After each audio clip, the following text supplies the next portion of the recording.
Hi, Eddie. Thanks for having me on WeRockTech. I'm really excited for this. So I'm a product development consultant. I run my own consultancy here in London, which sounds more complicated than it actually is. What I do is I work with companies ranging from startups to larger agencies, all the way up to massive companies like NASA and Nike, to turn their really big, wonderful ideas into products that you can hold in your hand. And so I generally become part of the in-house team and work with them for a couple of months at a time to solve like big problems related to grand challenges.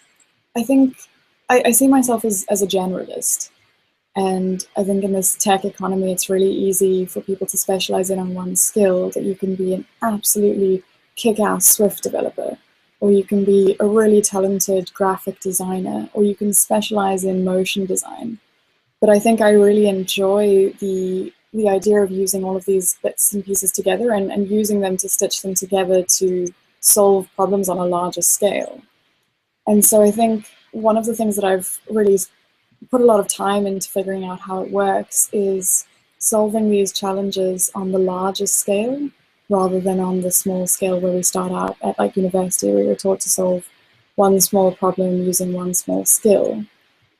But in the job industry and in like the tech industry in whole, I find that it's difficult and challenging, and ultimately the most interesting thing to do for me is to use those bits and pieces to kind of stitch them together to solve the bigger stuff on the larger scale. I'm from South Africa, and I studied there and I grew up there. And so when I started working over there, I wanted to like get involved with more of these events, but there wasn't a whole lot on the market. So there was this one that I went to called 27 Dinner that I really enjoyed, that was like a monthly get together, a couple of talks, a couple of drinks, nothing serious, just some networking. And I just really enjoyed it. And it seemed strange that I was like straight out of university and I could go to one of these networking events and just go and like speak to people and meet people and make these really interesting and useful connections. And so when I decided to leave South Africa and come over here to London, the first thing that I did was go onto meetup.com to see what tech communities were out there and which ones I could join and get involved with. And the first one that I saw was CodeFirstGirls, which is one of the Skype communities, and they had one of their hackathons on that first weekend that I arrived in London. And that just opened up these doors to women in tech as this wonderful supportive community where everyone is just trying to lift each other up and help each other become better and more involved. And I really loved that as an idea. And so I immediately went out looking for more of these communities. And then I discovered Women Who Code. And I met up with Jen Ashley from Women Who Code, and we had a couple of coffees and just discussed how cool these communities are. And I started going to these events like really regularly, and I started meeting all of these wonderful people. But I think the great thing about the London tech community in particular is that there's so much cross-pollination between these communities. Because as soon as you meet one person who goes to a Women Who Code event, she knows people from Women Hack for Nonprofits, which ended up branching out of Women Who Code with a lot of the same people that are in both groups. And then through Women Hack for Nonprofits, you hear about things like Empower Hack, which I spent the weekend with you last weekend, Eddie. It's such a wonderful community of people. And then things like CodeFirstGirls, who do these wonderful courses for people. And that's also connected into people that you meet at other hackathons and people that you see there. And yeah, I think what I enjoy about it is the connections between the communities and the cross-pollination and kind of bringing this whole ecosystem together wrapped around all of these communities. And that it's not that you're only part of one community, because it's not how it works. Everyone is part of like 4 or 5 of these really strong communities of people that meet up and discuss ideas and share things and grow and help each other. Yeah, I think there are a lot of different types of hackathons. There are these student hackathons that are really focused on learning. And then there's this class of hackathon where it's more of a competitive hackathon, and it's like competing in your day job. You get a room full of 100 people and a really corporate sponsor, and they throw out some big cash prizes, and everyone gets together to compete. And I love that, but it's a very competitive environment. And so from the outside, it looks really scary. But then you get these wonderful hackathons like Empower Hack that are really focused on social good and using technology for good. And it's such an inclusive environment. So I think my thoughts are on that. It's really important which hackathon you choose as your first hackathon, but it's also really easy to spot which of those are the right hackathons to go to as your first hack. The ones that are focused on using tech for good, solving problems, those ones are always really wonderful environments. And it's this way to ease into the community and build up your confidence in your skill set and ability to go to a hackathon, and then start exploring the other options of which ones you enjoy the most, whether you enjoy the social good or going to more learning-themed hackathons, or if you just want to treat hackathons as a sport and start getting competitive about it. So I think the hackathon community is really varied, and there are different types of hacks for all sorts of different types of people, and they're all connected. These communities of people that you meet at the hackathons, they will introduce you to another hackathon, and they'll tell you about one that's coming up that they're going to, and so join them at that.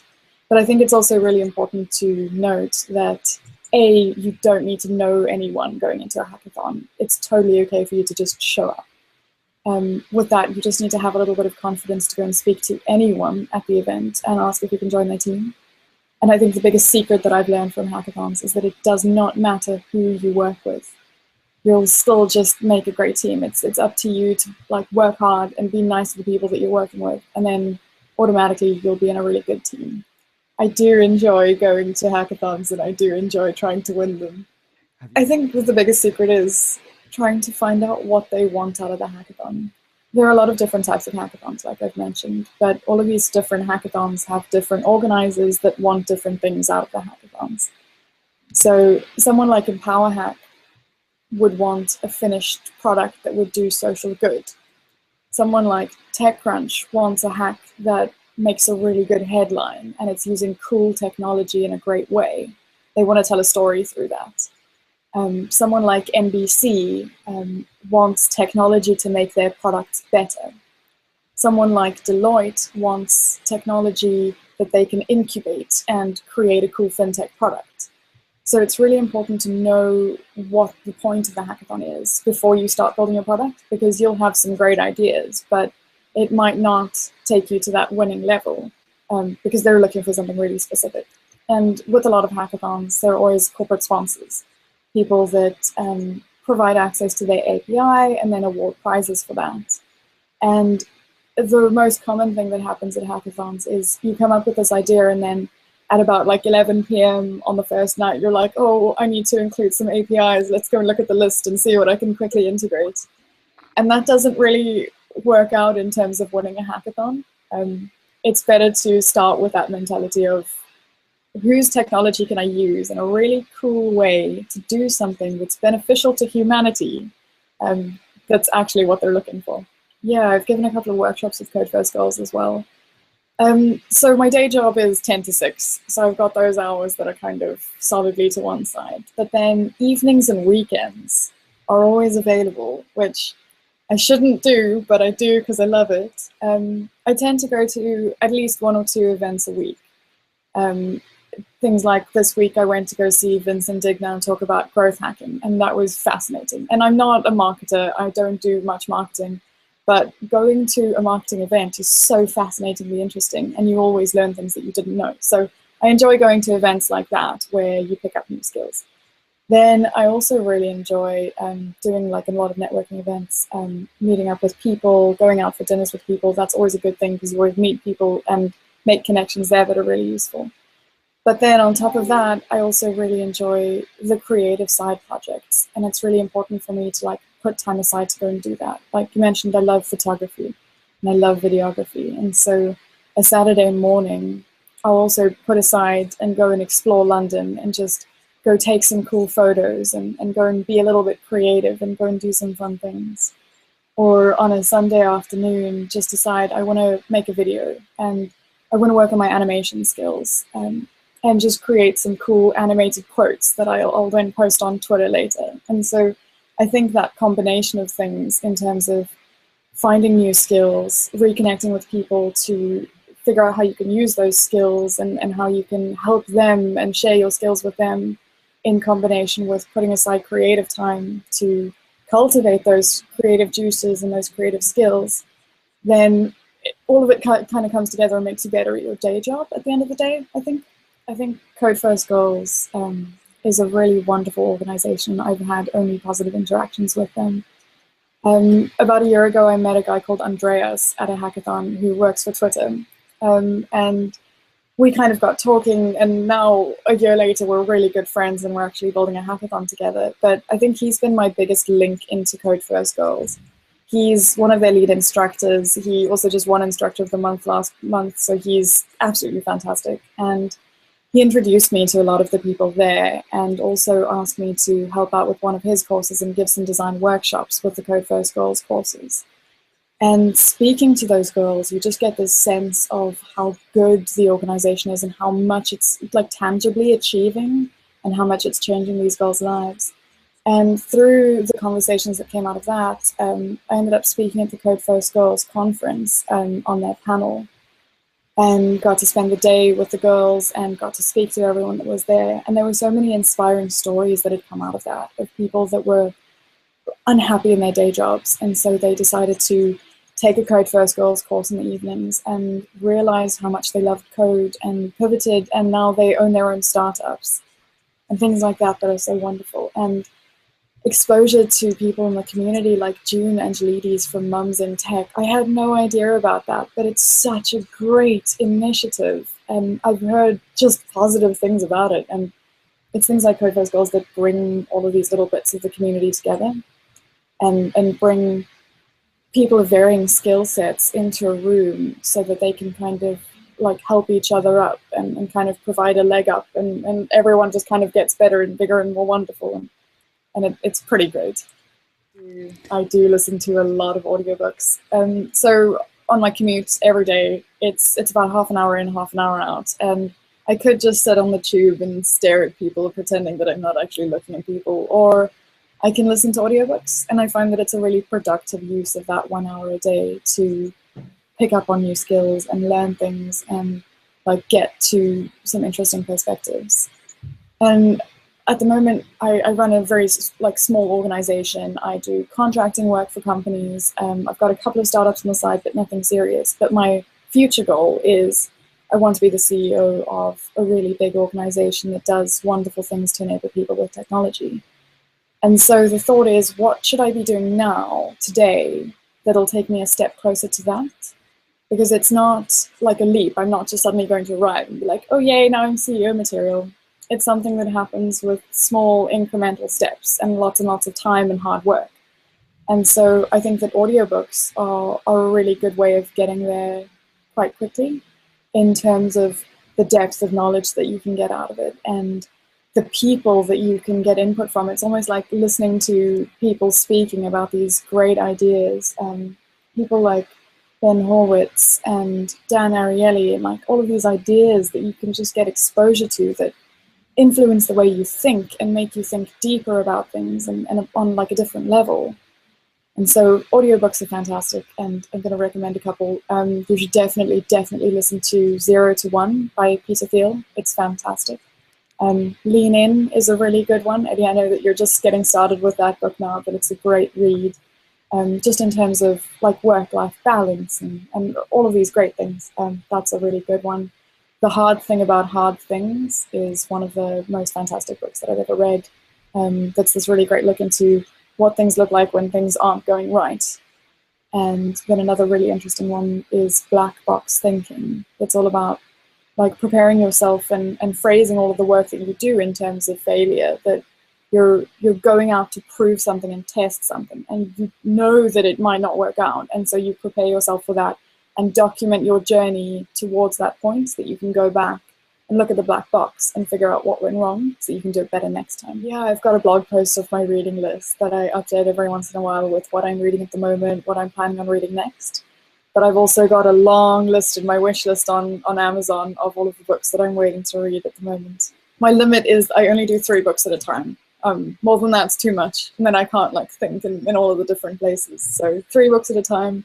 I usually get through about 1 a week.